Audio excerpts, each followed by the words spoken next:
जय हिंद दोस्तों, मैं निर्भय आपका एक बार फिर से टेक प्रो चैनल में स्वागत करता हूं। दोस्तों, अपनी पिछली वीडियो में मैंने आपको बताया था कि जावा के अंदर आखिर आपके टर्नरी ऑपरेटर या फिर आप उसे बोलते हैं कंडीशनल ऑपरेटर, वह क्या होता है, किस प्रकार से आप उसको यूज कर सकते हो, इसका एग्जाम्पल हमने समझा था। आज की इस वीडियो में मैं स्टार्ट करने वाला हूं कंट्रोल स्टेटमेंट या फिर आप डिसीजन स्टेटमेंट या फिर डिसीजन मेकिंग स्टेटमेंट आप उसे बोलते हैं, जिसके अंदर आपका if else, if nested, if ladder, loops, switch, jumping statements, ये सारे टॉपिक आते हैं। तो आज की इस वीडियो में हम स्टार्ट करते हैं इफ स्टेटमेंट के बारे में। तो दोस्तों, अगर आप इस चैनल पर पहली बार आए या फिर इस वीडियो को पहली बार देख रहे हैं तो कृपया इस चैनल को सब्सक्राइब कर दीजिए, क्योंकि मैं समय समय पर आपके लिए ऐसी ही वीडियोस लाता रहता हूं। तो दोस्तों, मैंने ऐसा हमारे बात है कि आप वीडियो को स्टार्ट करते हैं। तो दोस्तों, सबसे पहले हम समझते हैं इसके नाम से शुरुआत करते हैं कि इफ का मतलब क्या है। दोस्तों, इफ का मतलब है अगर, हिंदी में हम अगर बोलते हैं तो इफ का मतलब है अगर, यानी कि हम यहाँ पर एक कंडीशन को चेक करते हैं। एक कंडीशन को चेक करने के लिए आपका इफ का यूज होता है। अब ये इफ है क्या आखिर? इफ अगर हम नॉर्मल बात करें तो इफ आपका एक कीवर्ड है, और कीवर्ड हमेशा आपके लोअर केस के अंदर लिखे जाते हैं। सिंपल है। तो इफ आपका एक कीवर्ड है जो कि आपका कंडीशन चेक करने के काम आता है, और ये हमेशा लोअर केस में लिखा जाता है, यानी कि यहाँ पर जो आई है और जो एफ है वो आपके स्मॉल कैरेक्टर है, या फिर आप बोल सकते हैं लोअर केस में लिखे गए हैं। तो इफ स्टेटमेंट को हम एक एग्जाम्पल के थ्रू समझने की कोशिश करते हैं। आप एक दुकान पर गए, वहां पर आपने दुकानदार से बोला कि भाई हमें एक चॉकलेट दे दो, जिसका नाम आप बोल सकते हैं किटकैट की एक चॉकलेट दे दो। शॉपकीपर ने बोला कि भाई हमारे पास किटकैट की चॉकलेट नहीं है, हमारे पास दूसरी कंपनी की चॉकलेट है। तो आपके पास एक कंडीशन है, आपके दिमाग में एक डिसीजन आ जाना चाहिए। अब डिसीजन आपको लेना चाहिए कि आप सोचेंगे भाई कि यार हम लेने तो किटकैट आए थे, क्या हम दूसरी चॉकलेट लें या ना लें। तो वो जो कंडीशन है, वो ट्रू और फॉल्स की जो कंडीशन आपके दिमाग में आ गई है, वही आपकी इफ स्टेटमेंट के द्वारा सॉल्व होती है एक प्रोग्रामिंग के अंदर। यानी कि अगर आप चाहेंगे तो दूसरी लेंगे, नहीं तो आप नहीं लेंगे। पर अगर हम इफ स्टेटमेंट की बात कर रहे हैं तो इफ स्टेटमेंट सिर्फ ट्रू कंडीशन पे काम करती है। यानी कि आपने दुकानदार से बोला भाई आप हमें किटकैट दे दीजिए, दुकानदार ने बोला ये हमारे पास किटकैट नहीं है, तो आप सीधे चले आएंगे, आप दूसरे ऑप्शन की तरफ जाएंगे ही नहीं। वही आपकी इफ स्टेटमेंट है। हालांकि हम इसके बारे में थोड़ा और समझते हैं। तो सिंटैक्स हम अभी जानते हैं कि अगर हमें अपने प्रोग्राम में इफ स्टेटमेंट का यूज करना है तो हम किस प्रकार से इसको लिख सकते हैं। देखिए दोस्तों, इफ स्टेटमेंट को लिखने के लिए सबसे पहले आपको उस इफ कीवर्ड का यूज करना पड़ेगा। उसके बाद आपको पैरेंथेसिस का ओपन करना पड़ेगा और पैरेंथेसिस को क्लोज करना पड़ेगा। इन पैरेंथेसिस के बीच में आप लिख सकते हैं एक्सप्रेशन, या फिर आप यहां पर एक्सप्रेशन की जगह बोल सकते हैं कि ये कंडीशन है। तो यानी कि अगर आप अपने सिंटैक्स में लिखते हैं इफ पैरेंथेसिस के अंदर एक्सप्रेशन या फिर इफ पैरेंथेसिस के अंदर कंडीशन, दोनों चीज मान्य है, दोनों चीज एकदम सही है। आप एक्सप्रेशन भी बोल सकते हैं, आप एक कंडीशन भी बोल सकते हैं।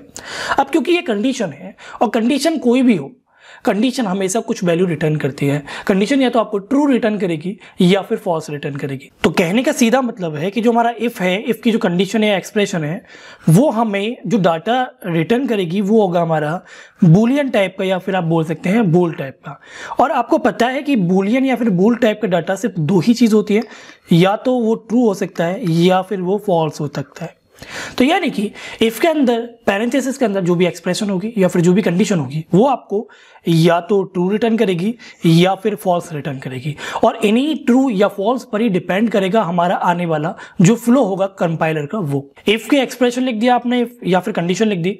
इसके बाद आता है आपका स्टेटमेंट। ठीक है। अब ये स्टेटमेंट आपके मल्टीपल स्टेटमेंट भी हो सकती है या फिर सिंगल स्टेटमेंट होती है। अगर आप बात कर रहे हैं सिंगल स्टेटमेंट की, तो अभी जो आपके सामने ये लिखा हुआ है, ये आपका एक प्रॉपर और एकदम करेक्ट सिंटैक्स है इफ का। ठीक है।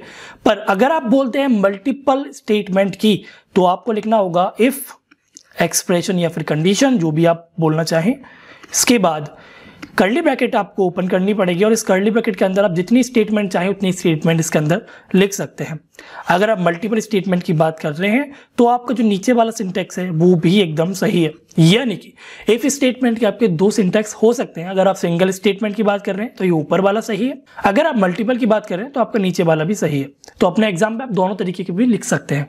ठीक है। इसके बाद हम इसका फ्लो समझते हैं। देखिए, जब हम इसके फ्लो की बात कर रहे हैं तो हमारे पास दो चीज हो सकती हैं। पहले तो हम इफ को कंडीशन को चेक कराएंगे, तो इसे हम डायमंड शेप के अंदर लिख देंगे। तो इफ की कंडीशन चेक होगी तो दो ही चीज हमारे पास रिटर्न होकर आएगी, या तो वो हमें ट्रू रिटर्न करेगा या फिर वो हमें फॉल्स रिटर्न करेगा। इसके बाद अगर वो ट्रू रिटर्न करता है तो हम इसमें इफ की जितनी भी स्टेटमेंट होंगी उनको, सिंगल हो चाहे कंपाउंड हो, उनको प्रिंट कर देंगे या उनको एग्जीक्यूट कर देंगे। और जब वो एग्जीक्यूट हो जाएंगी तो हमारा जो फ्लो है इफ़ का वो एग्जिट हो जाएगा, यानी कंपाइलर उससे बाहर आ जाएगा। पर अगर हमारा इफ़ की जो कंडीशन है वो हमें फॉल्स रिटर्न करती है तो हमारे पास यहाँ पर अभी कोई भी स्टेटमेंट नहीं है, तो हम सीधे जाकर एग्जिट हो जाएंगे। तो ये जो हमारा वो है फ्लो चार्ट, यानी कि इस प्रकार से जो है आपका इफ़ कंडीशन वो फ्लो करता है। हम इसका एक एग्जांपल समझते हैं। हमारे पास एक वेरिएबल है जिसका नाम हम रख देते हैं a, जिसके अंदर कुछ वैल्यू इनिशियलाइज कर देते हैं। सपोज कीजिए हमने कर दिया 8।